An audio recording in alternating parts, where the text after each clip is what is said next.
Le ministère de l'Éducation nationale et de l'enseignement technique bénéficie depuis 2004 d'un appui financier du plan d'urgence américain à travers le projet MEN PEPFAR. Il s'inscrit dans le cadre de la multisectorialité de lutte contre le VIH-Sida. Ce projet court à son terme. Mais les directions techniques du ministère attendent de répondre aux diverses préoccupations de l'environnement de mise en œuvre de leurs interventions de lutte. Cela en vue de pérenniser les actions du projet. C'est le sens de cet atelier de Yamoussoukro. Il a réuni décideurs du système éducatif, acteurs et partenaires de mise en œuvre du projet. Nous avons une prolongation de 18 mois.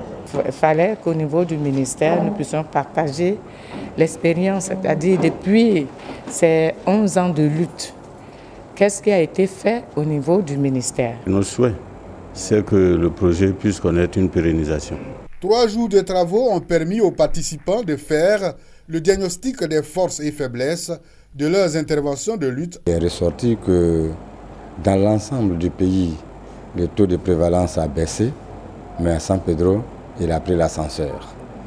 Mais des dispositions ont été prises par rapport au ministère de l'Éducation nationale pour aider les élèves, les personnels à prévenir, à éviter de contaminer et de se faire contaminer. Plusieurs recommandations ont été arrêtées en vue d'améliorer les interventions de lutte contre le VIH-Sida en milieu scolaire.